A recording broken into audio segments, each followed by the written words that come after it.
So I got the two little guys out. We're getting ready to move the L28 on site. So we're going to drop this broom off of the MT85, grab it with the L28, take it out to be on site.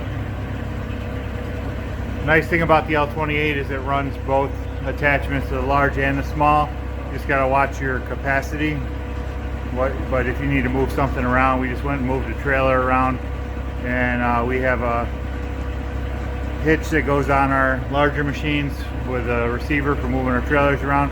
Won't fit on the MT85, but the L28 can pick it up and go move our trailers around the yard. So we just did that. That's really nice.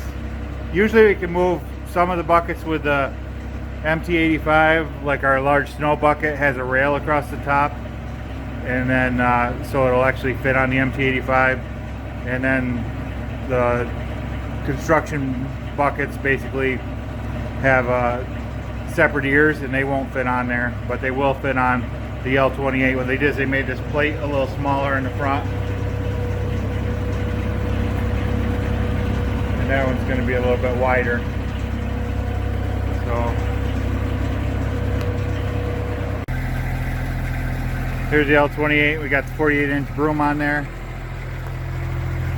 We just put a magnet roof beacon on, run it through the bottom of the window, plug it in the back here.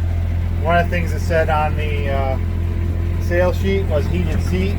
The button is on the back right here. Off, on. Get that seat heating up nice. Here's your controller for the bucket.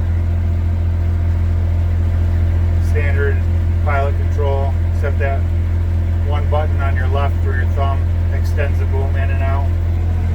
Here's your lockout, parking, got your horn, your Bobcat, your radio.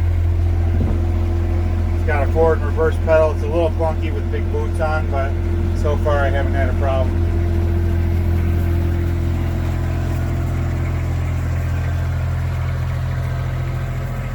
One thing you have to be careful of, we've seen right away I have a grapple, and you can't dump that grapple all the way with those hoses. They're going to catch. And same with this broom. You wouldn't normally be dumping this broom or pushing it all the way to tilt down, but if you did, it would rip them hoses right out. So for whatever reason, they're making them the size for like an MT85, but they're not really making them a length that's going to work with this machine without, you know, and still be able to tilt it all the way.